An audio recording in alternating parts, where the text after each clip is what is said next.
Então, boa tarde a todo mundo que está aqui nos acompanhando no YouTube, né? Quem está aqui também na nossa sala, no Google Meet. Vamos dar início, então, à sessão de lançamento de livro, né? Nesse nosso momento aqui no 10º Seminário de Letras e Artes, do PPGLA da UEA, um evento em comemoração aos nossos 10 anos de programa, né? E a gente vai fazer agora, na sequência, então, o lançamento de um livro que reúne vários professores que pertencem ao nosso programa, ao PPGLA, mas não só, também, né?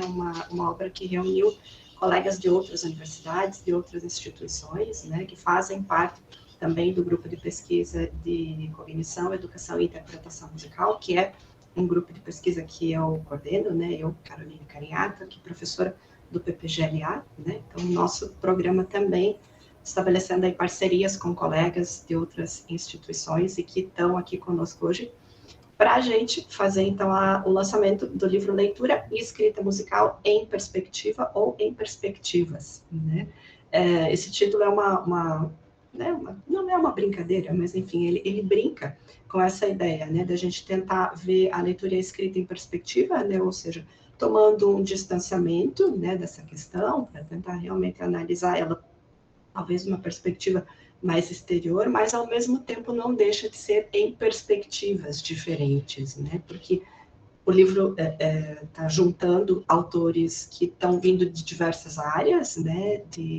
A gente tem aqui capítulos da musicologia, até a cognição, a educação musical, né? Então a gente está reunindo realmente perspectivas diferentes sobre essa questão da leitura e da escrita musical, né? Então por isso o título já faz essa brincadeira ali com parênteses no S, né, que é essa dupla leitura, né, essa possibilidade de entender, então, esse problema da leitura e da escrita musical de diferentes formas, né, ou perspectiva ou perspectivas também, né.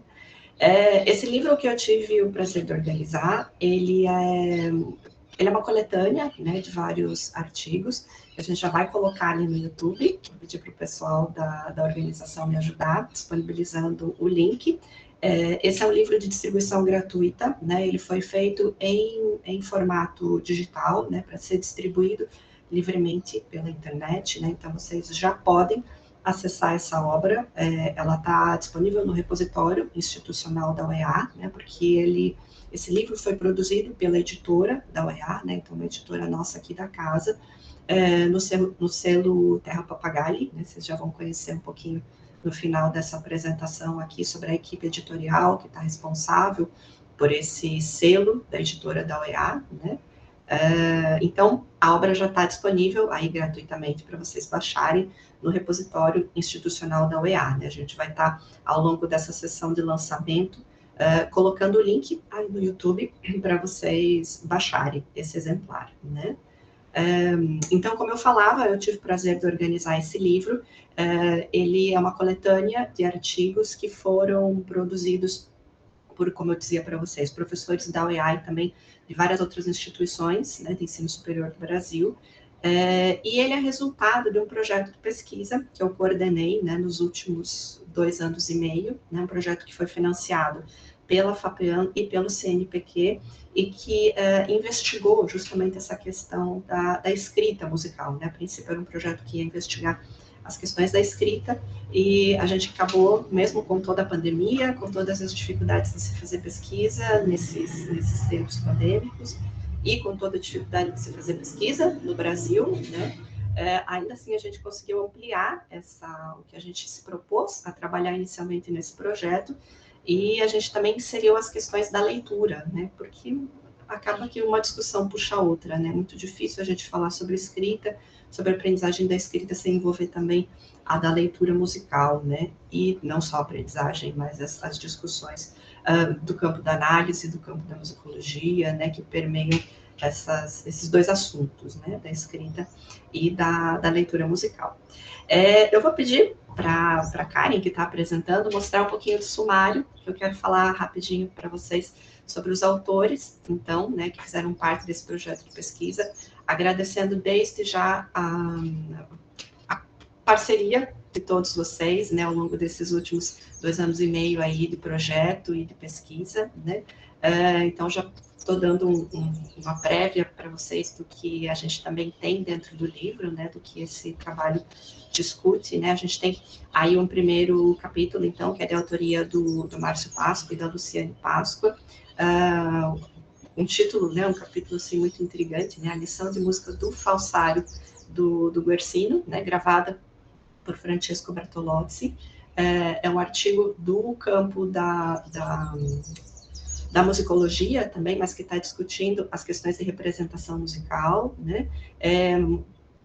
Os autores já vão falar um pouquinho sobre esse capítulo, mas eu já adianto, ele é uma leitura que prende muito a gente. Quando a gente está começando a ler ele, você não quer parar, porque você fica já se perguntando o que vai acontecer, né? Um artigo quase que de suspense, né? O segundo capítulo, então, desse livro é de autoria do Mário Trilha, né? Solfejos Galantemente Acompanhados, falando um pouquinho sobre história, né? Da leitura musical, né? Do ensino da leitura, né? O ensino de solfejo, né? Como que essa prática de solfejo vem sendo feita historicamente, né? O terceiro capítulo é a da autoria do Márcio Carvalho, né? Todos os professores que eu mencionei até agora, né? São professores nossos da casa, da UEA. Nesse capítulo do Márcio Carvalho, né, a gente tem uma discussão sobre análise musical, né, também dialogando com as questões da escrita e da leitura.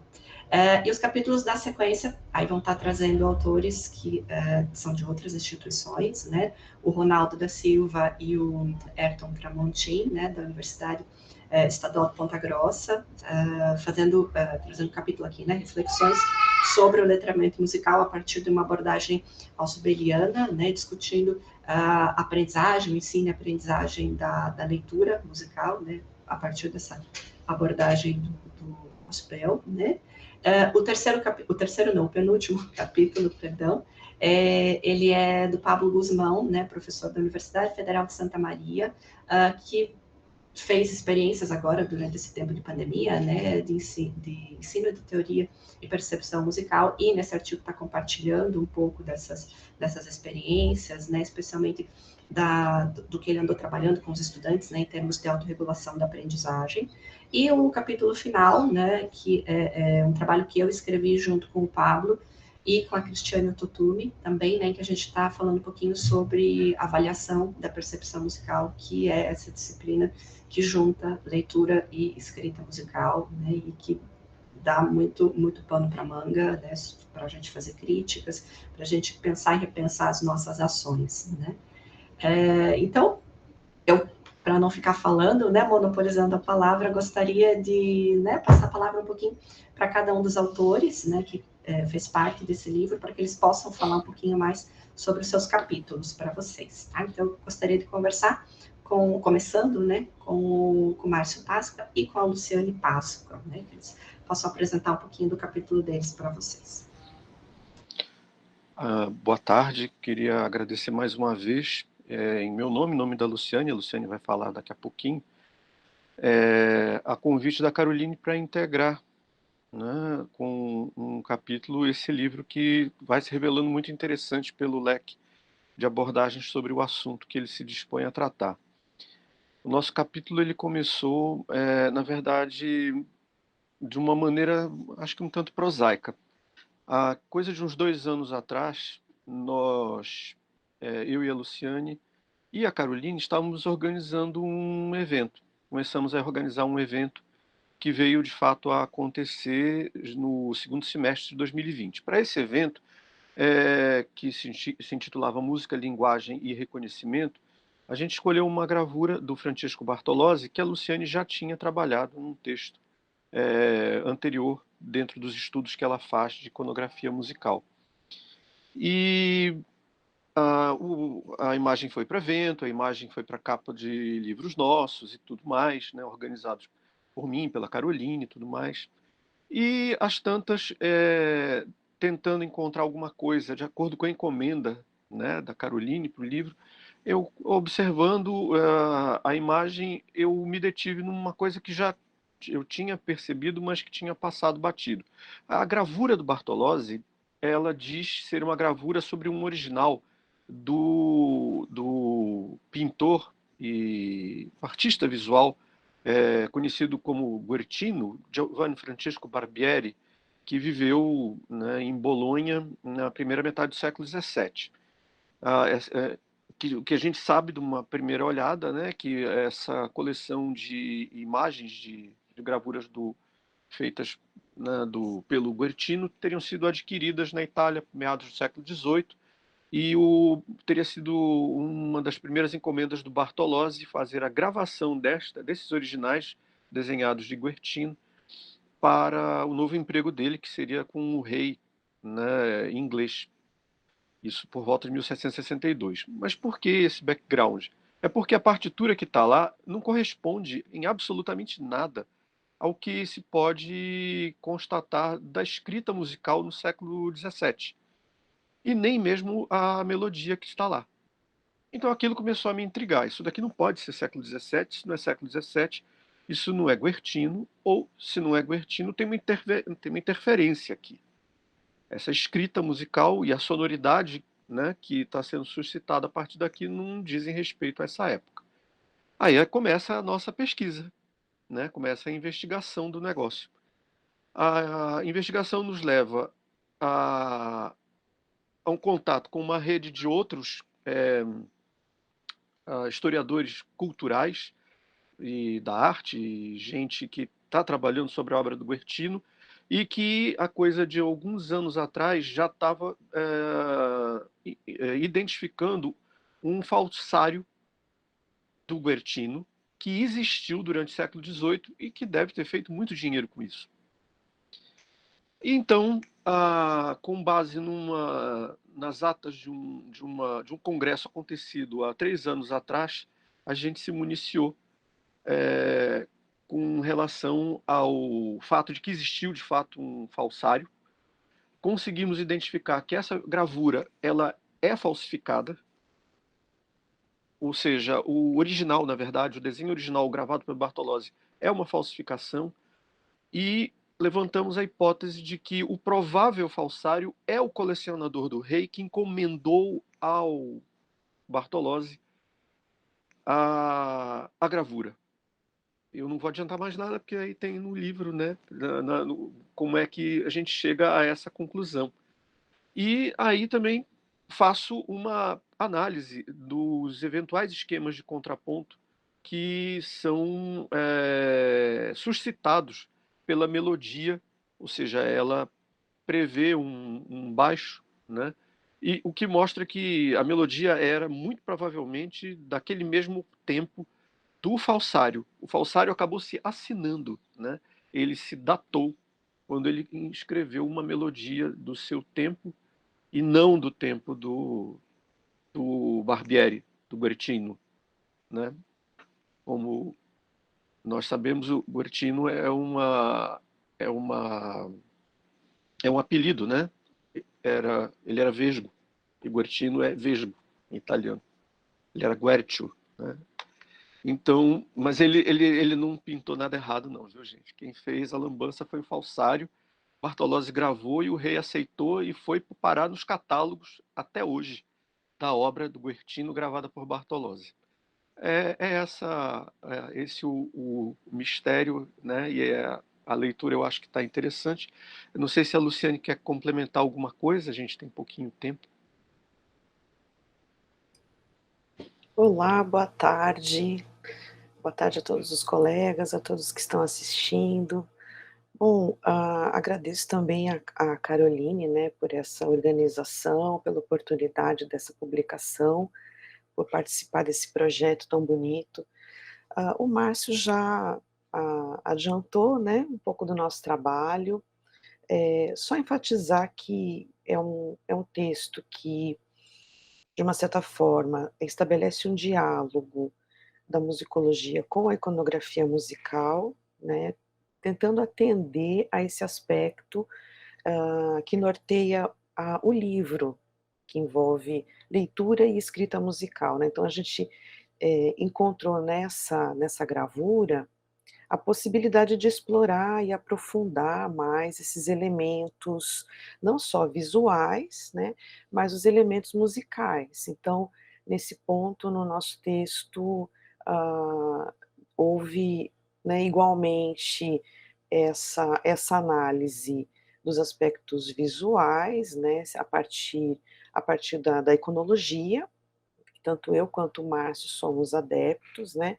Eu acho que também acabou sendo um exercício aí do método indiciário, né, pela por essa prospecção que foi feita a partir da imagem, a partir da representação, da partitura dentro da gravura, né.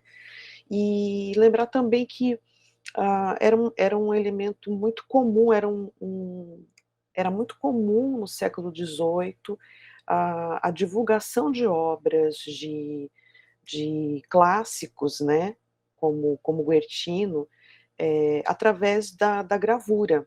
Então Bartolozzi, ele fazia gravações, né, de muitos outros pintores e tal, e era dessa forma, naquela época, que essas obras circulavam, né. Então, independente da autoria, né, eu acho que isso é interessante mencionar, né, e isso mostra também o quanto Guercino era, valorizado, né, até pelo fato de ser falsificado, isso já mostra também o interesse na obra, né. Eu acho que é isso, desejo, uma boa leitura, que gostem. Obrigada.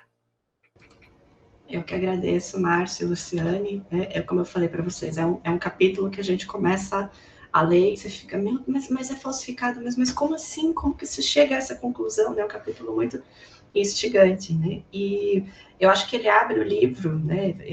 Eu coloquei essa sugestão, né, de que ele abrisse o livro, porque ele está, né, trazendo para a gente a questão da escrita, que é o que entrega o falsário, né, que é o que faz a gente é a assinatura do falsário dizendo eu sou um falsário, né? Eu sou alguém do futuro, né? Entre aspas, colocando aqui uma peça da minha época, né? Então essa questão da escrita musical que entrega que o falsário é um falsário, né? E também a questão da leitura da leitura exatamente, que vem implícita aí, né? Que a gente lê, obviamente, a partitura que está no quadro, mas a gente também lê o quadro de forma mais ampla, né? Então, acho que é um texto legal que abre o livro justamente para mostrar para a gente que a leitura também pode acontecer em níveis diferentes, né? Não só a leitura da partitura, mas também a leitura da imagem, né? O capítulo da sequência, né, já que a gente começou falando sobre musicologia, né, o capítulo da sequência, então, de autoria do Mário Trilha, continua nessa área de estudo, né, ainda dentro do campo da musicologia, mas vai fazer um panorama, acho que super interessante. Eu adorei fazer essa leitura do capítulo do Mário, porque eu acho que não tem como a gente trabalhar com leitura, com escrita musical, né, especialmente com a leitura, que é uma das coisas que o Mário vai focar bastante nesse capítulo, né? Não tem como a gente trabalhar com isso sem a gente entender o que a gente está fazendo hoje, né? E procurar entender isso situado historicamente. Acho que esse capítulo do Mário é super interessante porque ajuda, né, todos nós professores que estamos aí trabalhando com solfejo a situar as nossas práticas, né? Então, Mário, por favor, fica à vontade para apresentar teu capítulo. Bom, boa tarde a todas e todos, os colegas e o pessoal que está vendo pelo YouTube, né?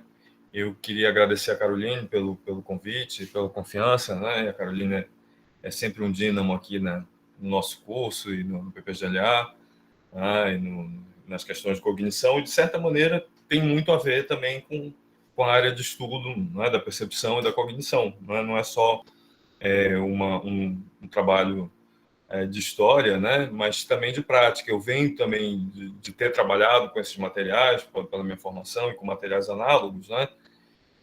Então, ele não é só um trabalho de musicologia histórica ou sistemática, né, mas é também todo um campo, né, dessa prática do solfejo. Então, eu começo, o meu capítulo ficou um pouquinho extenso, né, está em 5 partes, então eu começo com uma origem de onde é que vem esse material, né? Esse material ele começa a surgir com a segunda prática, né? Com o início da ópera, com o Caccini, com Monteverdi, com a Nova Musica, né?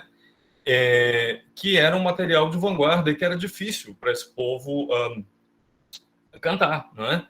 Então começa a surgir um material chamado abbozzo, né? Esse abbozzo é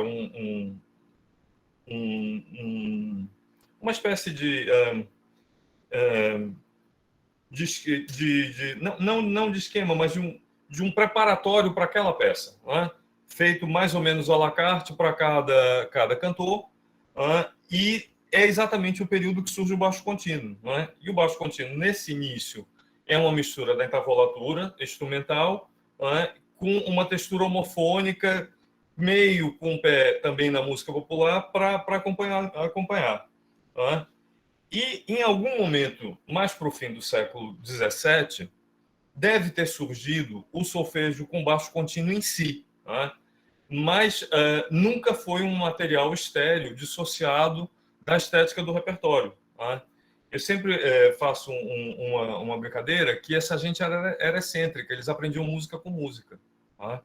Ou seja, o solfejo era música, né? O partimento era música, o baixo contínuo solo que a pessoa realizava era música, e não está nada dissociado do repertório, né? Como a gente vai ver.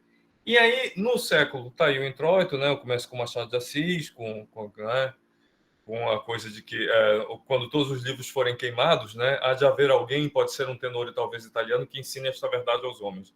Tudo é música, meu amigo. No princípio era o dó, e o dó fez-se ré, etc.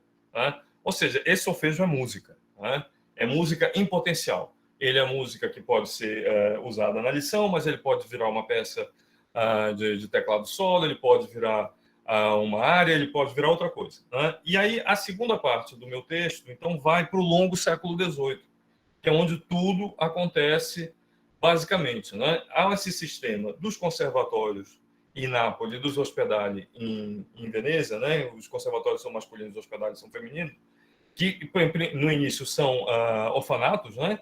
E depois eles se tornam rentáveis por alugar os meninos para fazerem música, né? E aí a instrução musical vai ficando cada vez mais prezada, e aí surge um manancial desses materiais enormemente compostos expressamente de solfejos com baixo contínuo.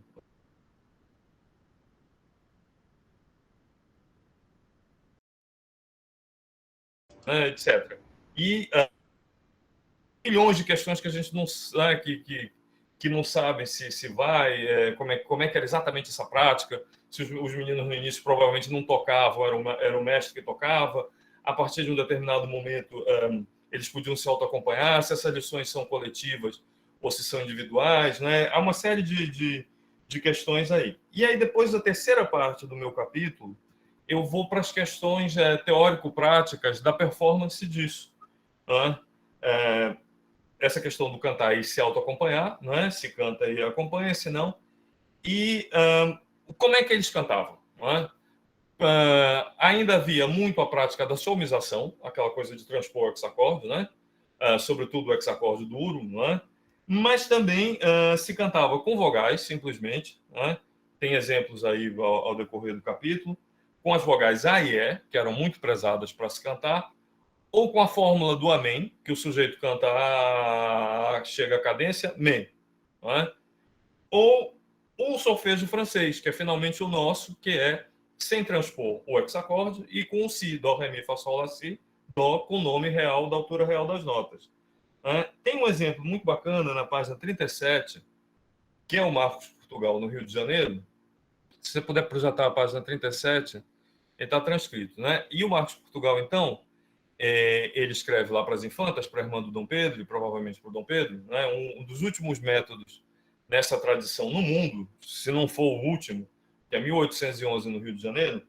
Isso é fascinante também, porque a gente está vendo Viena, Nápoles, França, Inglaterra, todo mundo fazer isso. E ele diz, olha, o hexacorde é muito bacana e tal, mas façam isso no início. Depois é muito complicado, cantem com A e E. Quando o negócio começa a ter semicolcheia, fusa e fica difícil, esqueçam a transposição hexacordal. Houve uma outra fórmula, que é a origem, né, muito mais antiga, no século XV, a origem do solfejo francês, que não deu certo do Ramos de Parerra, que eu menciono aí, que ele cria uma fórmula para cada nota, uma fórmula em latim que seria psalitur per voces istas. Então, cada sílaba seria uma nota da escala, né? Essa fórmula não deu muito certo. E aí depois eu tento tratar um pouco dessa questão no Brasil, né? Essa problemática da somização e do solfejo francês, que no Brasil acontece antes de Portugal, né? o padre Caetano Melo de Jesus, na Bahia, em 1759, na Escola do Canto de Órgão, ele é um ferrenho defensor da somização, não só por critérios técnicos, mas por critérios teológicos. Ele diz que o 6 é o número perfeito, etc., o 3, e ele diz que ao lado de Deus, do trono de Deus, tem 2 anjos. E esses 2 anjos, eles têm 6 asas. E ele diz, audive voce alarum, ou seja, o 6 é perfeito, o 7 é imperfeito. E o 7 é uma heresia francesa também, aí já está ligado a outras questões políticas e tal. E tem o Luiz Álvares Pinto no Recife, que é muito francófilo, e que diz, não, o negócio agora é cantar com do, ré, mi, fá, sol, lá, si e tal. E o Luiz Álvares Pinto deixa solfejos com baixo, deixa 2 coleções aí de solfejos, que tem uma que está editada pelo Paulo Castanha, que é um dos exemplos que eu uso, e mais uma outra seção. Esse material também circula muito manuscrito, há poucas edições, houve poucas edições no século XVIII, basicamente o solfejo de Leonardo Léo na Espanha, o Aprile na Inglaterra, no fim do século XVIII, o Falco, que é um ilustre desconhecido, na França, um italiano na França, e depois há os solfejos de Italy, que são uma coleção enorme, que vão circular desde a década de 1770 até o século XIX. Esse aí é o Marcos de Portugal, no Rio de Janeiro, transpondo o hexacorde. No início, quando a escala é muito fácil, dá para transpor facilmente, são valores longos, só o baixo movimento, e eu vou transpondo, então, o meu hexacorde. Dó, ré, mi, fá, sol, ré, mi, fá, sol. E depois, quando a coisa complica, ele diz, então, para esquecer isso. Depois, a quarta parte do meu capítulo, que eu chamo da grande arte, parodiando o Rubem Fonseca, são os solfejos que são obras de arte em si. Por exemplo, o David Pérez, se você conseguir localizar a quarta parte, que tem um exemplo do Mozart, seria legal a gente ver. Que são duetos tão difíceis quanto as óperas do Pérez em Lisboa. E depois tem um solfejo muito fascinante, que vocês encontram uma gravação maravilhosa no YouTube, do Mozart, que é o que está aqui na página... Você localiza aí, página... Desculpa aqui rapidinho, que meu PDF estava no lugar errado. Eu falo dos esquemas também de acompanhamento, na página 58. Está o Pérez e está o Mozart. Na página 58, se você conseguir projetar aí, o de baixo, o Mozart... Esse o Mozart escreveu para a mulher dele, para Constanze, que era cantora também, E tem uma gravação sensacional da Sabine Devier no YouTube.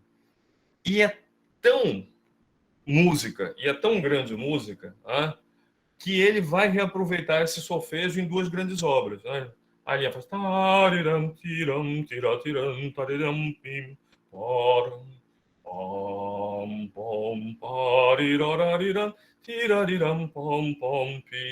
E ele vai, que é o próximo exemplo, ele vai reaproveitar isso em 2 grandes obras. Na Missa em Dó menor, esse é o solo de soprano da Missa em Dó menor, o Christie Eleison, e ele vai aproveitar isso numa cantata maçônica que estreou no teatro, que o texto diz Alzai le voce a Dio. Ou seja, o solfejo é tão música, e é tão grande a música, que ele vai caber em reaproveitamento. Provavelmente houve outros exemplos. Eu encontrei esse exemplo do Mozart, esse é um acaso.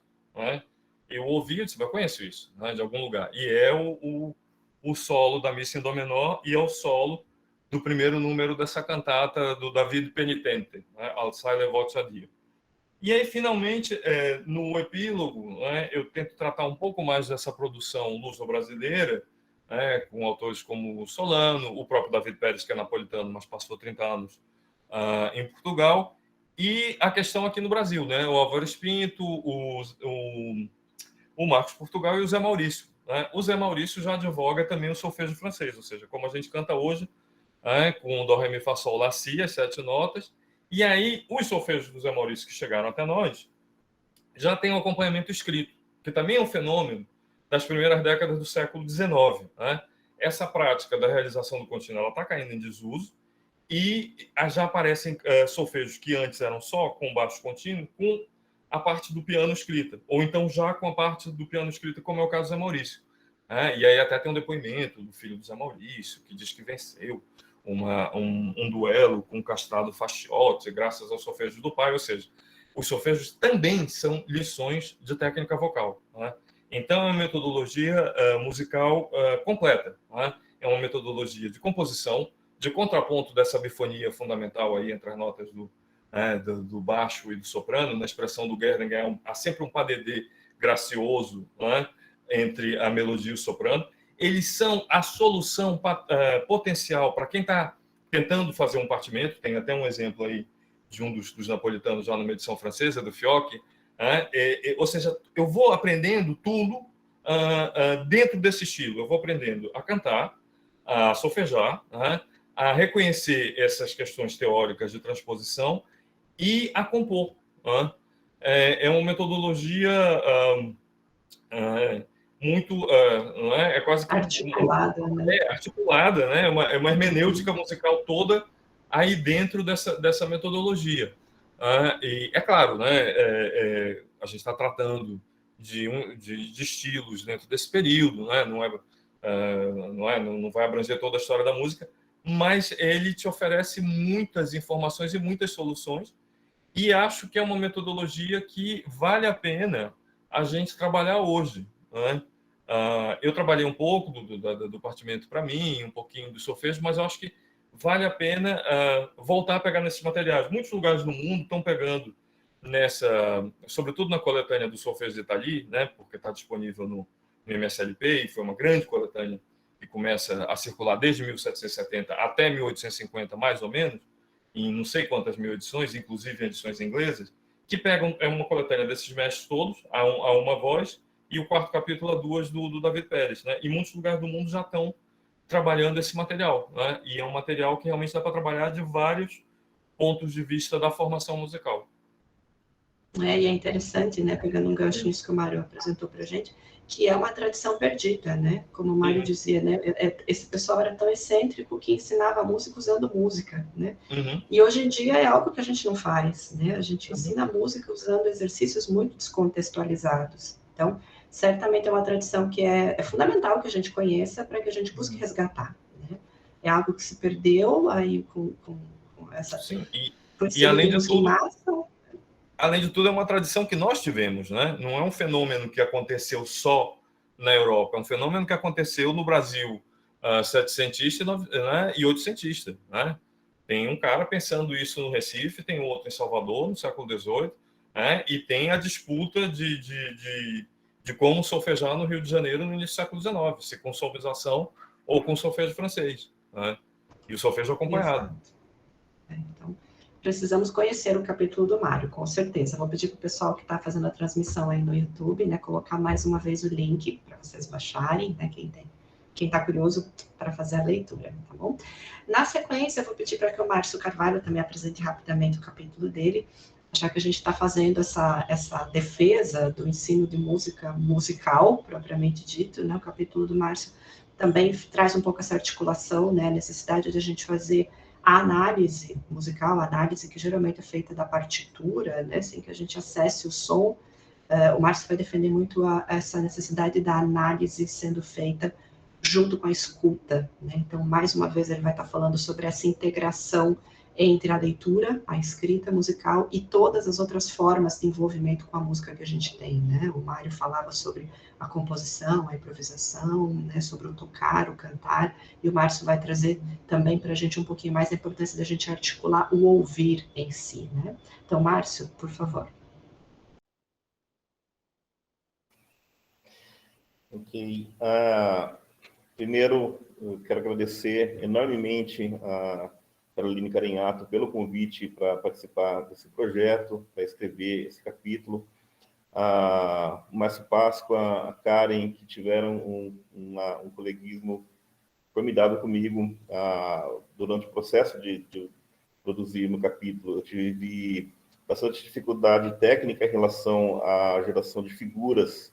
Encontrei um apoio maravilhoso dentro do projeto através dessas pessoas, e, na verdade, todo mundo que esteve envolvido com essa pesquisa, com esse projeto, que eu acho que a gente teve, né, uma troca, uma interação entre as pessoas que foi muito proveitosa, realmente falando. Boa tarde a todos, as pessoas que estão ouvindo no YouTube. E o meu capítulo é sobre a obra La Espiral Eterna, escrita por um compositor cubano, Léo Brauer, publicada em 1971. Então, essa música aparece dentro de um contexto muito vanguardista, quando, né, você tinha vertentes da música, que passamos a chamar de música contemporânea, né? Já tem bastantes décadas para nós hoje, mas relacionados ao experimentalismo musical. A gente encontra nessa obra do Brauer muita característica de linguagem organológica associada às propriedades próprias do violão, um tipo de obra, por exemplo, que você virtualmente veja como impossível ou muito difícil transcrever para alguma outra formação instrumental, exceto se for para o recurso eletroacústico, digamos. Mas, enfim, ela é da segunda fase do Léo Brauer, cuja carreira normalmente é dividida em 3 estágios que ele próprio reconhece. Esse segundo estágio, então, é mais ou menos desde o início dos anos 60 até início dos anos 70. Então, cerca de 10 anos, mais ou menos, em que ele compõe usando esse tipo de referência vanguardista, né, experimentalista, embora ele não goste, já declarou em entrevista, do termo experimentalista para a música dele nesse período. Mas ele reconhece que ela tem, é contextuada, né, no espírito vanguardista dessa época. É uma música que eu gosto muito, eu estudei essa música e apresentei, né, toquei essa música desde a época da minha graduação em música. No mestrado, ela também foi uma das obras que eu abordei. Então, na verdade, esse capítulo meu nesse livro teve origem já há bastante tempo atrás. Só que desta vez eu reelaborei a abordagem com mais abrangência, com muito mais detalhamento, né? Foi uma nova produção nesse sentido. E então uma peça com que eu me envolvi pelo gosto musical, né, meu, e não demorou muito a começar a estudar a Espiral Eterna. A questão da escuta em torno dela despertou muita curiosidade em mim, né? Por causa da consequência da maneira como ela é escrita, quer dizer, essa relação entre escrita e escuta é uma coisa bastante forte, bastante presente na Espiral Eterna. É uma obra em 4 partes, em 4 sessões, que ele identificou com letras A, B, C e D, e uma obra de unidade de estruturação musical impressionante, porque ele começa, né, dá para ver até ali no slide que está projetado, o início da música, são 3 notas que estão dentro do retângulo. Essa linha ondulada na frente, conforme a bula que o compositor oferece também, indica que essas 3 notas são repetíveis muito rapidamente. Até vocês podem ler a inscrição ali, está pequenininho, mas está escrito como andamento, lo mais rápido possível. Obrigado, Karen. Isso, muito obrigado. Lo mais rápido possível, e de fato, isso no violão é possível ser executado com uma velocidade impressionante, porque você tem esses numerinhos embaixo indicam cordas, você tem uma nota por cada corda, você tem um dedo da mão direita para cada corda, um tocou, o outro já está disponível para tocar. Então você consegue repetir isso com uma velocidade muito grande. Claro que depois tem outros retângulos que vão ficando mais complicados, mas ela é possível com uma velocidade bem grande. Então, esse motivo inicial, Ré, Mi, Ré sustenido, é um cluster que permeia a obra inteira, nas 4 sessões. Ele resgata esse cluster não só de um jeito por variações e contrastes da maneira tradicional, mas também por transformações, como eu falei, usando propriedades organológicas. Na seção D, ele, em algum momento, ele abre esses clusters para 7ª e 9ª, então seria um cluster de classes de alturas, podemos chamar assim. Só como um exemplo, rapidamente, para você ter ideia disso, a seção C do Brauer, por exemplo, nessa música, é inteiramente percussiva. Só que tem uma coisa muito interessante, porque ele escreve as pontas das hastes muito próximas uma da outra. Então, fica claro que, né, pelo menos da maneira como eu vejo, como eu interpreto, que, embora sejam sons percussivos, ele está querendo, não altura definida, mas sons ruidosos, desde mais grave até mais agudos, de maneira que, ao longo da sessão, eles estejam sempre próximos um do outro, como se fosse um cluster percussivo, né? Adotando uma ideia mais livre, interpretativa nesse sentido. Esse trabalho meu se deteve mais na seção A, que é essa uma que está aparecendo na tela, né? E que consiste nesses retângulos, um em seguida do outro. Como eu expliquei, eles são repetitivos. Então, o que a gente escuta, na verdade, é um efeito sonoro resultante da repetição de cada retângulo. Por exemplo, esse primeiro, Ré, Mi, Ré sustenido, é repetido, Ré, Mi, Ré sustenido, Ré, Mi, Ré sustenido, Ré, Mi, Ré sustenido, etc. E isso provoca um efeito, obviamente, um efeito sonoro. Alguns segundos depois disso, o violonista começa a executar esse retângulo 2, Ré, Mi, Ré sustenido, Fá, Ré, Mi, Ré sustenido, Fá, e assim por diante, né? Então, passa a existir um outro efeito sonoro, e assim por diante. São 24 retângulos, que a gente pode chamar de módulo, né? Esse termo escrita modular é um pouco difícil, no sentido de que a gente encontra significados até muito diferentes, inclusive, ao longo da bibliografia musical, às vezes com um pouco de dificuldade para definição. Mas, neste caso, né, dessa música, a escrita modular é no sentido desses módulos repetitivos. Cada retângulo como esse é chamado de um módulo repetitivo, ou um módulo simplesmente. Então, são 24 módulos na seção A, um em seguida do outro, e, ao final de tudo isso, uma nota em pizzicato alla barca. A questão da escuta, que não demorou muito a me despertar a atenção, é porque, como a gente escuta, então, pode-se dizer, uma sucessão de 24 efeitos sonoros, né? Surge a questão, é possível determinar, ou é possível estabelecer, em alguma medida, em que momento o ouvido percebe a mudança de cada módulo para o módulo seguinte? E se sim, que momentos são esses? Então, recorri à teoria da Gestalt em psicologia, cujo um dos princípios é a chamada lei de semelhança. Para Gestalt, objetos iguais ou semelhantes tendem a se agrupar para a percepção da gente. Então, esse agrupamento gestáltico coincide com o agrupamento trazido pela própria escrita, ou seja, quando eu tenho um padrão do módulo 1, Ré, Mi, Ré sustenido, eu tenho um padrão de repetição que estabelece igualdade, ou seja, durante alguns segundos eu escuto uma mesma coisa. Isso, essa imagem que a Karen está projetando, né? Tem uma semelhança, como aparece nesse exemplo que eu trouxe de um outro autor, em que bolinhas brancas e bolinhas pretas embaixo relacionadas a notas diferentes, feitas por o mesmo instrumento. Ali aparece uma flauta fazendo as notinhas agudas, um cello fazendo as notas graves. Então, é claro que o ouvido da gente vai perceber que o cello está fazendo uma mesma coisa e a flauta está fazendo uma outra mesma coisa nesse exemplo que aparece nessa imagem aí. Na música do Brauer, esse mesmo princípio aplicado aos módulos significa que, enquanto eu estou repetindo um módulo, eu tenho um padrão de repetição para isso. Com um novo módulo, eu vou ter um outro padrão de repetição e o ouvido vai perceber a diferença. Porém, o que acontece?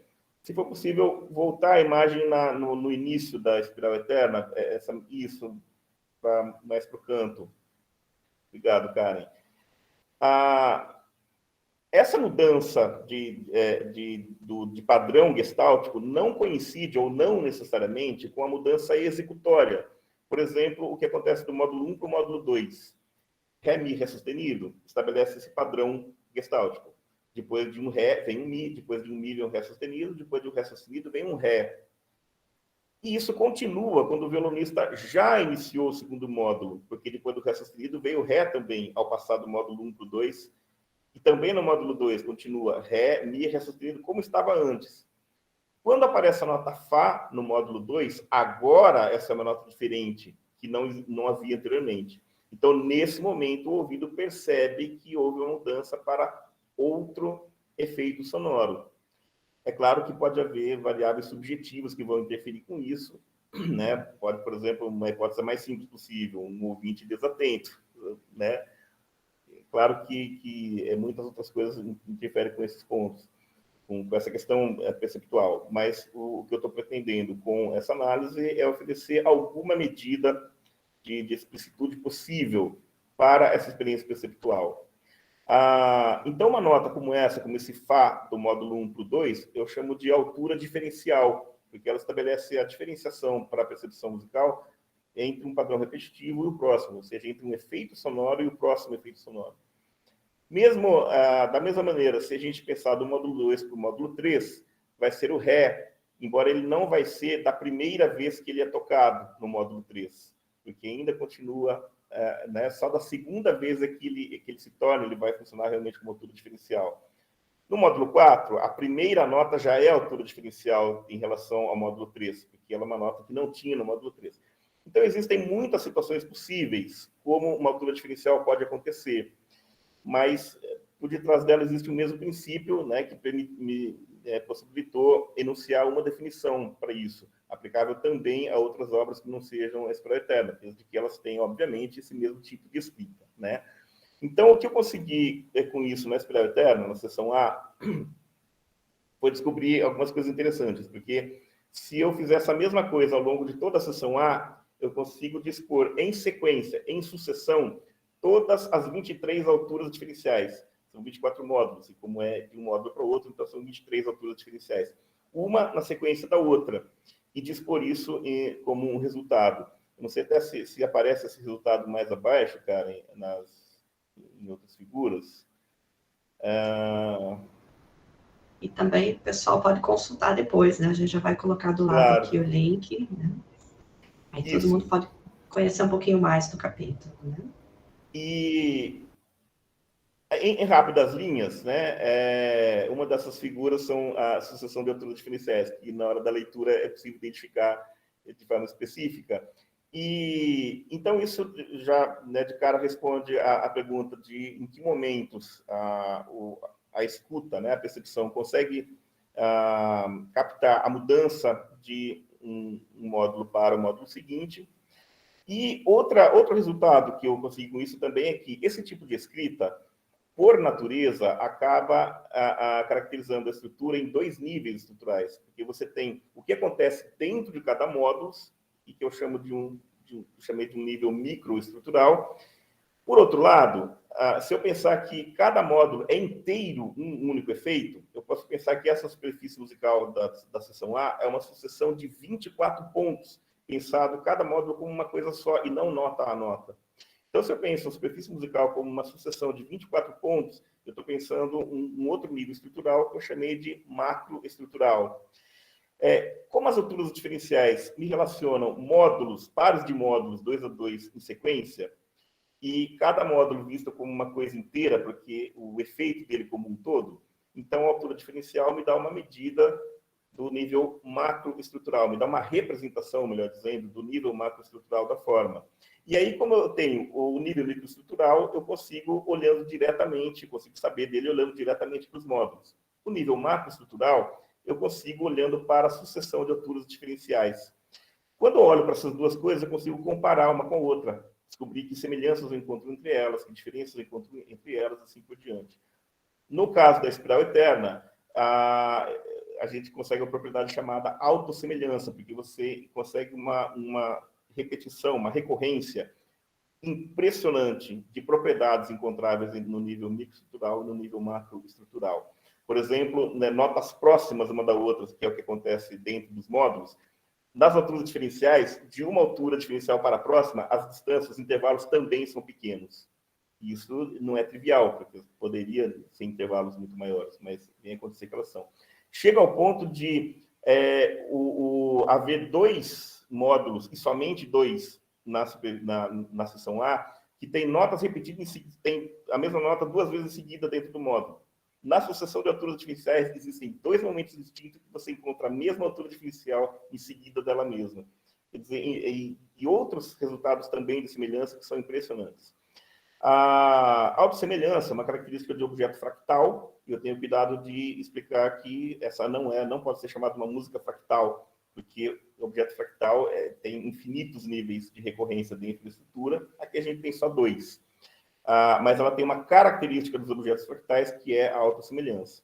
E aí, então, eu busco por uma generalização, isto é, enunciado de uma definição que seja aplicável a músicas em geral que tenham esse tipo de escrita. Claro que vai ser uma fatia muito específica do repertório, e outra coisa também é que, claro, né, como todo bom analisador, precisa manter o bom senso de discernir quando uma definição teórica somente como essa pode realmente ser útil, funcionar bem, e quando ela não pode. Por exemplo, numa obra, digamos, minimalista, que você tenha uma repetição extremamente exaustiva de módulos repetitivos como esse, a altura diferencial facilmente vai se tornar frágil, porque o que adianta eu dizer a altura diferencial de um módulo para o outro se durante o módulo o ouvido já começa a ter a percepção dele modificada em razão de uma repetição muito exaustiva. Então, aí, claro que vai aplicar uma definição como essa, vai de quem analisa, ponderar todas as outras variáveis que sejam pertinentes para perceber se está diante de uma situação em que isso possa funcionar bem ou não. No caso da espiral eterna, funcionou muito bem. Na verdade, foi partindo de analisar a espiral eterna que eu cheguei a formular uma definição como essa, que espero seja extensível a algumas outras obras também. Bacana, Márcio, obrigada. O Márcio, também. Esse trabalho, né, como eu estava dizendo, foca bastante a importância de a gente fazer escolhas enquanto analisa, obviamente, e escolhas informadas pela escuta, né? Exatamente. Então, mais do que nunca, a importância da gente articular, voltar àquele paradigma que articula a leitura e a escrita musical ao fazer a experiência musical ativa propriamente, né? O capítulo da sequência do livro, né? Eu sei que a gente já está chegando bem perto do final, temos 8 minutos para encerrar essa sessão, né? A gente teve problemas na transmissão do YouTube, né? A gente teve que interromper por lá, a conexão caiu, mas o pessoal está entrando aqui dentro do Meet, né? Para poder acompanhar. A gente logo vai colocar aqui do lado no chat a lista de chamada, tá bom? Então, fiquem por aqui, vocês logo vão assinar, e aqui também vai acontecer a continuidade da programação da tarde, né, dentro desse mesmo link. Então, fiquem por aqui que a gente já vai dando sequência ao evento, né? Mas só para a gente ir encerrando, então, essa sessão nossa de apresentação do livro, né, de lançamento do nosso livro. Vou passar para o capítulo da sequência, né, que foi escrito pelo Ronaldo da Silva e pelo Ayrton Tramontin. É um capítulo que também está falando sobre essa importância da integração da leitura e da escrita com a música e o fazer musical, né, de forma mais ampla, mas nesse caso é um capítulo que vai estar falando especificamente sobre ensino e aprendizagem, né, mais especificamente sobre aprendizagem significativa, que é aquela aprendizagem que se alicerça nos saberes, né, que o estudante tem, que o estudante traz consigo, que se alicerça nas vivências musicais que o aluno traz para dentro de sala de aula, né? Então, é um capítulo, mais uma vez, que vai estar falando sobre a importância da gente abordar a leitura e escrita musical numa perspectiva mais integrada, né? Então, Ronaldo, por favor, apresente rapidamente o teu capítulo. Uma boa tarde a todas, a todos, saudações paranaenses aí para todos, né? E obrigado, professora Carolina, pelo convite, agradeço em nome do Ayrton também, meu colega. Obrigado, Ayrton, por participar aqui também comigo nessa escrita. Parabenizo aos autores também dos demais capítulos. Então, é isso mesmo. Quando você acessar o livro e começar a ler esse capítulo, você vai se deparar, então, que a gente está falando de letramentos e alguns modelos, né? Modelo ideológico e autônomo. Bem, vocês poderão verificar que, diante da possibilidade de transpormos esses termos e aplicarmos seus conceitos no campo musical, esses modelos deflagram, de certa forma, né, a realidade das diversas experiências no aprendizado musical. De certo ponto, sob o ponto de vista formal, do aprendizado formal, muitas vezes associado ao modelo autônomo e se visto do modelo informal da educação musical, muitas vezes associado ao modelo ideológico. Bem, o objetivo do texto, de forma geral, é compreender que o desenvolvimento das habilidades aurais voltadas à competência de escrita musical pode ser concebido segundo condições específicas, e essas condições que são essenciais à aprendizagem significativa, através de uma abordagem não polarizante entre a autônoma e a ideológica. E aí, quando a gente fala de aprendizagem significativa, a gente remete à teoria da aprendizagem significativa desenvolvida por David Ausubel, em 1980. E, de forma resumida, a aprendizagem significativa, então, ocorre quando as ideias expressas simbolicamente interagem de maneira substantiva e não arbitrária com aquilo que o aprendiz já sabe. Então, há algumas condições, então, para que a aprendizagem ocorra, segundo Ausubel.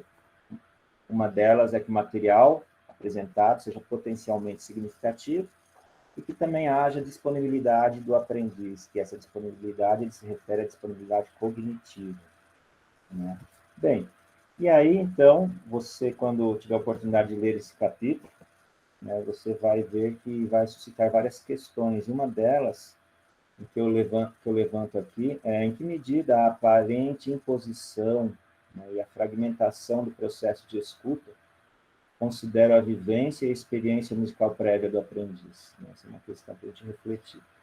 Outra, é possível conciliar o paradigma técnico-mecanicista de ensino de música a algo que introduza ou que promova um material potencialmente significativo? São algumas questõezinhas assim que a gente não tem resposta assim definitiva. Lamento, né? Mas são questões para que nós reflitamos, né? Para que nós possamos, no decorrer da prática, né, nas aulas de percepção, etc., nós possamos promover um olhar integrador, né, por meio do letramento ideológico, considerando o mundo onde o aluno se situa, né, buscando a promoção de aprendizado musicalmente significativo. Basicamente é isso, Carolina. Quero agradecer a oportunidade. Um abraço a vocês todos. Parabéns pelo evento. Imagina, a gente que agradece, Ronaldo, a tua presença aqui com a gente, né, no Seminário de Letras e Artes, e também a tua participação no livro. Né?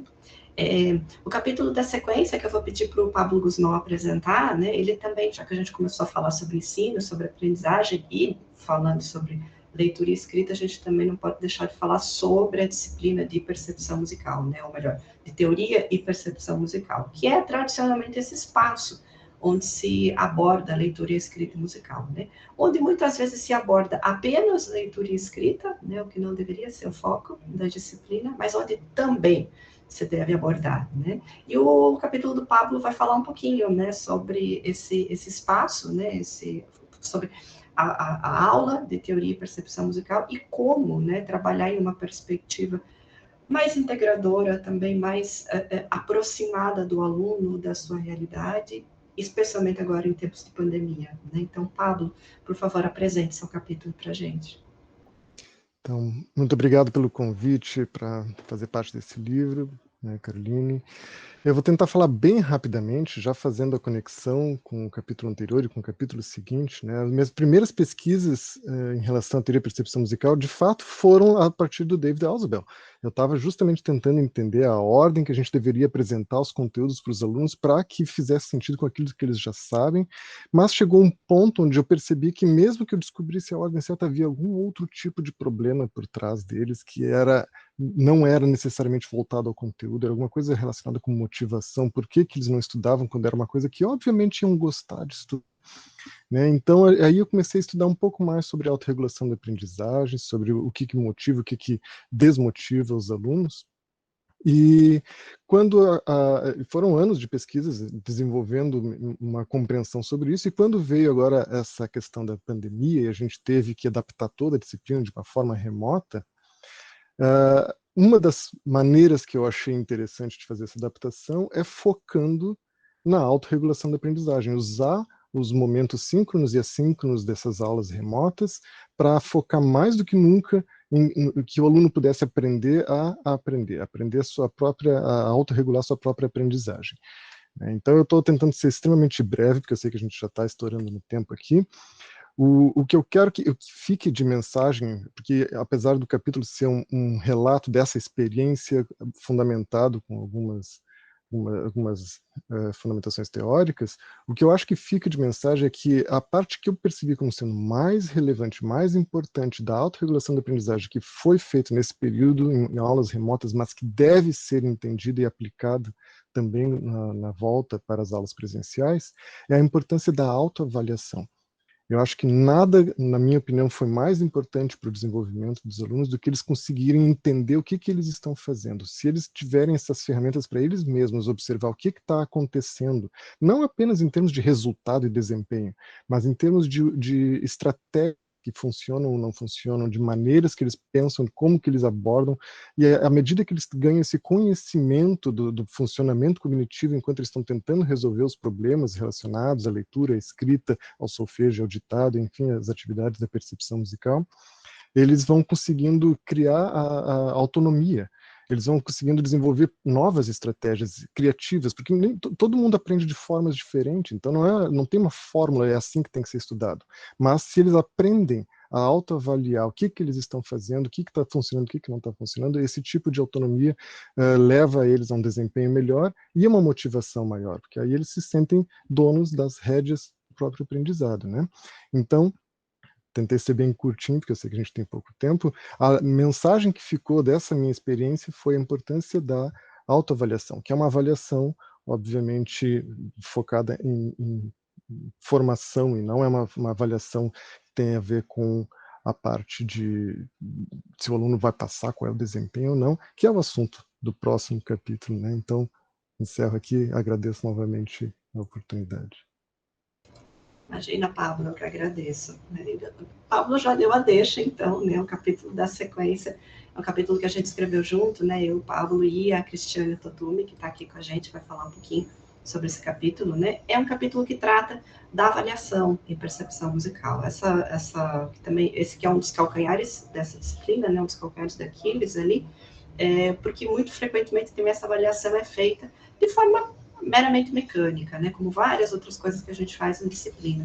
E, né, como resultado, é uma avaliação que acaba ajudando muito pouco a fazer isso que o Pablo estava falando, né, ao aluno se entender, ao aluno conseguir buscar formas de se autorregular, de desenvolver aquelas coisas que ele precisa desenvolver, né. Então, um capítulo que vai estar discutindo a avaliação.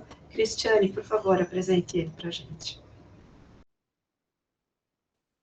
Boa tarde a todos, é um prazer estar aqui, obrigada professora Caroline pelo convite, por participar, né, desse levantamento todo com as pesquisas, não só com essa oportunidade de formalizar, né, no livro. E é um prazer estar nessas discussões, né, há alguns anos, né, com a disciplina de percepção musical, que é uma disciplina que a gente tem na literatura nacional discutindo sobre as questões e os desafios, e um deles, né, é a avaliação. E a avaliação como um todo na disciplina, porque a gente tem, como já foi relatado aqui pelos demais autores e professores, o quanto de conteúdos e quanto de aspectos a gente tem para observar. Então, é difícil, sim, para o professor fazer o filtro disso tudo. E isso, no caminho, né, histórico dentro das ementes da universidade, por exemplo, o ditado musical ele foi até colocado como conteúdo de ementa, né? Então, o ditado musical, o solfejo musical, algumas ementas traziam até a afinação do Lá 440. Então, para você ver como a gente tinha, nesse desenrolar, por exemplo, nesses 21 últimos anos, né, desde as primeiras relações com essa discussão de fato da disciplina, um crescimento. Então, eu vejo que esse capítulo ele traz um resultado muito bonito dessas discussões, porque abrange uma relação mais cognitiva, uma relação mais proximal desses conteúdos que realmente a gente precisa se centrar. Então, tem, né, uma contribuição muito grande da professora Caroline, que fez, anterior a essa condição de escrita do capítulo, esse estudo sobre as questões avaliativas, de modo geral, isso foi se somando a esses autores que falam sobre a percepção musical, e, claro, com essa experiência que o professor Pablo Guzmão também falou, da autorregulação, essa coisa que a gente está tentando observar de estarmos mais ativamente presente com a aprendizagem nossa e dos alunos, acho que o ditado ele acaba sendo, então, posto como um elemento, uma ferramenta que precisa ser renovada, né, em termos de utilização. Então, essa é a defesa do capítulo. A defesa é que a gente continue utilizando os parâmetros que são da tradição, mas que a gente possa conversar melhor sobre eles, que a gente possa, então, trazer essa aprendizagem mais significativa por meio, então, de tantas coisas que já foram aqui faladas nos demais capítulos, que trazem o aluno em destaque e também trazem a gente, enquanto docente, nesse momento, né, de transição de tudo, e de uma aprendizagem que está caminhando cada vez mais assertiva.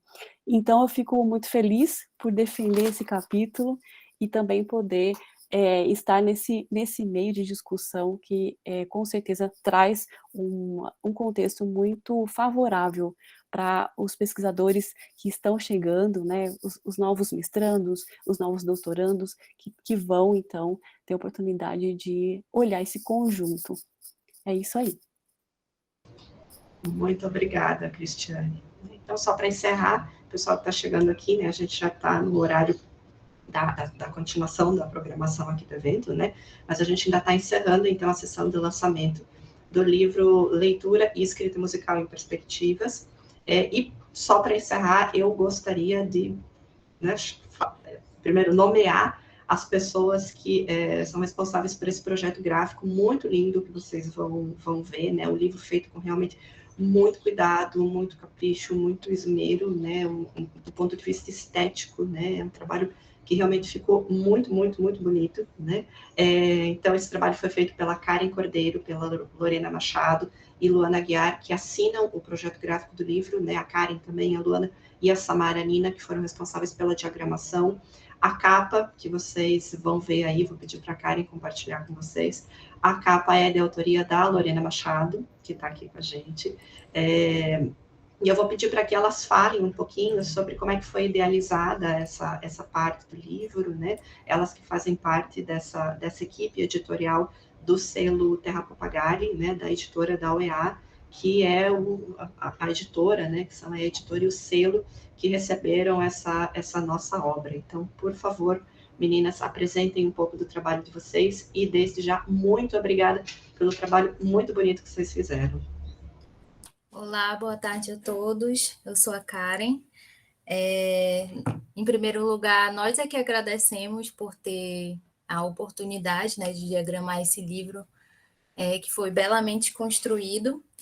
Então, eu vou falar rapidamente sobre o que é o Terra Papagaio, né? Acho que posteriormente o professor Márcio Páscoa poderá complementar um pouco, até para a gente não passar muito do tempo.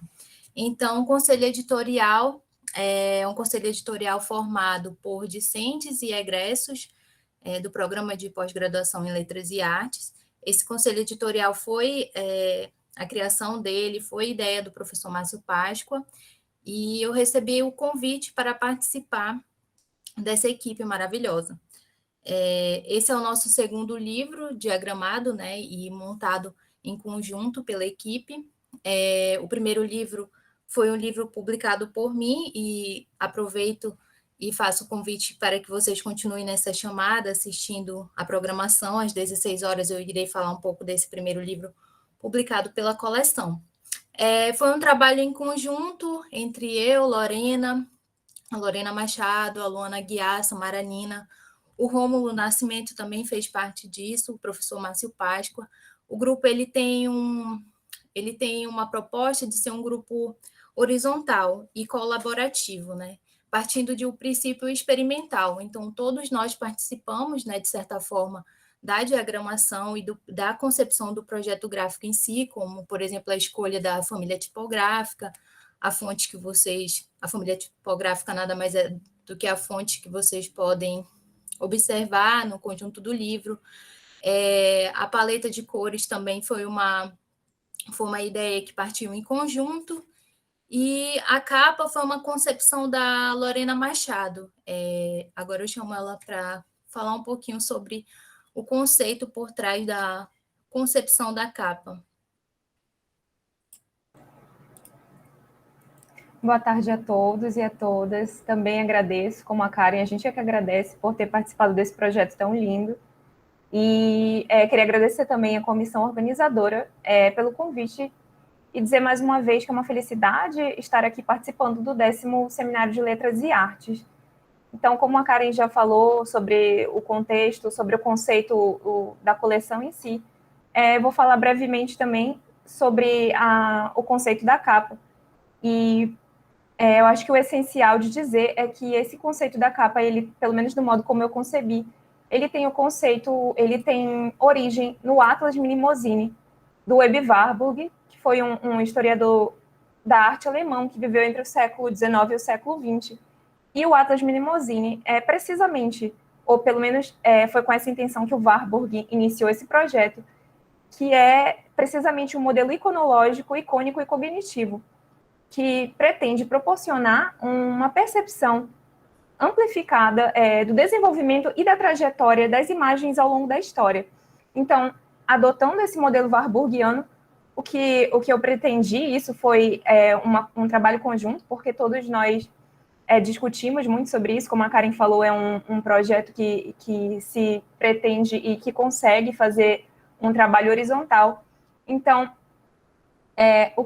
o que foi pretendido justamente com isso foi estabelecer uma relação entre as imagens que compõem o livro e, mais do que isso, como é a lição do próprio Warburg, assegurar a cada imagem a manifestação da sua potência enquanto imagem, porque cada imagem, e todas elas reunidas do modo como estão, são inevitavelmente vistas, revistas, visualizadas repetidas vezes, e acabam, assim, por cumprir um papel de protagonismo, tanto quanto o texto, o que de outro modo, ou talvez em outra configuração, não fosse possível. Então, digo isso porque nós, que lemos o tempo todo, sabemos também que às vezes o olho precisa se desviar da leitura para que determinadas construções lógicas e sejam compreendidas de modo mais efetivo. E eu acho que esse desvio, às vezes, nos leva a outras construções lógicas e textuais que ocorrem no nosso próprio pensamento. E então, por que essas construções não podem também ser visuais, né? E claro que podem. E é interessante, é benéfico que isso ocorra, porque acaba acrescentando e adensando também a nossa imaginação, a nossa percepção lógica e sensível. E é justamente isso que objetiva a coleção Terra Papagaio, que é produzir livros capazes de estabelecer uma relação ainda mais profunda entre as ideias que ali se encontram e o leitor. Eu acho que, basicamente, o conceito foi esse, foi construído em equipe e o tempo todo discutido e o tempo todo cada um de nós muito bem consciente daquilo que estava fazendo e o próprio material também dos autores nos inspirou a fazer desse modo. Agradeço mais uma vez aqui. Obrigada, Lorena, obrigada, Karen. E olha, eu que tenho que agradecer, em nome de todos os autores, a vocês, né? Porque realmente é um livro que vocês vão pegar, vou até colocar o link aqui do lado, né? Vocês vão pegar em mãos ou vão pegar ali no mouse e no teclado e vão ver a qualidade artística realmente dele, né? Foi um livro muito bem cuidado do ponto de vista visual, né? Então, compartilhei o link ali para quem quiser baixar o livro e já conhecer, lembrando, a distribuição dele é gratuita, né? Um livro que está sendo produzido só em formato digital, né? Justamente para facilitar a distribuição e a difusão dele. Então, só para encerrar, gostaria de passar a palavra para o professor Márcio, então, a gente fazer o fechamento, né? Terminar de falar sobre o selo e já nos encaminharmos, então, para a continuação da programação. Vou aproveitar já para me despedir de vocês aqui, para agradecer o espaço, né, no nosso 10º Seminário de Letras e Artes do PPGLA da UEA, né, para agradecer o espaço que vocês nos cederam para estar fazendo o lançamento do livro aqui. Então, Márcio, muito obrigada. Eu é que agradeço, né, eu só quero agradecer todos os colegas que participaram do livro, em todos os sentidos, né, só para lembrar uma coisa, né, que foi importante na motivação da criação dessa equipe editorial. A gente é um programa de pós-graduação em Letras e Artes, nós éramos artistas que falamos de arte e de literatura e gostamos de ler, e a gente não olhava para as coisas que saíam, tinha dificuldade em publicar e pensava, mas por que a gente está fazendo, que a gente não se junta para resolver esse problema? O nosso colega, que hoje é coordenador, o Alisson Leão, quando passou pela editora, criou um subselo que nos deu independência, né? Também isso foi importante. E não tinha nunca como movimentar e tudo. Quando foi no começo desse ano, eu decidi que eu ia movimentar o negócio, porque todo mundo também é muito cheio de coisa para fazer, né? E aí resolvi fazer uma mescla de pessoas que tinham experiência, pessoas que tinham muito boa vontade ou que tinham grandes dotes artísticos, né? E que, na verdade, eram interessadas em livro, interessadas nisso que a Lorena falou, né? Nessas motivações que a Karen falou. E, nesse sentido, a gente foi juntando, né, as pessoas e decidimos que era importante que o diálogo fosse horizontal, como foi dito por elas aqui, decidir as coisas em conjunto, decidir o volume do trabalho, decidir as questões estéticas, tudo. E cada detalhe do livro foi pensado da maneira como vocês o estão vendo, né? E tivemos um cuidado sempre que os autores ficassem satisfeitos com as suas, né, aquilo que era o seu material, né, de colaboração. A gente agora já está recebendo pedidos de um monte de gente, né? Isso é bom, né, para nós, é interessante para o projeto, né? Eu acredito que se torna um projeto vivo, é dinâmico, né? Tem mais gente que está aqui, eu não sei, agora que eu estou vendo aqui que a Samara Nina, que faz parte também do grupo, está presente, eu não sei se ela quer falar alguma coisa, se manifeste no chat ou abra a câmera e fale com a gente, ainda nesses últimos minutos, né? E no sentido também da gente poder dizer que estamos interessados em dialogar com os demais autores, né? A nossa coleção ela tem um propósito que é falar de artes de um modo geral, de história cultural e de história, né, da região em relação às manifestações criativas, né? Então, de toda parte do país podem vir coisas, assim como de um modo geral da Amazônia, a gente está recebendo para avaliar as possibilidades de trabalhar em cima dos projetos, tá bom? Então, acho que é isso, não temos mais nada. Eu vou, né, pedir com licença de todos e da Caroline para encerrar essa etapa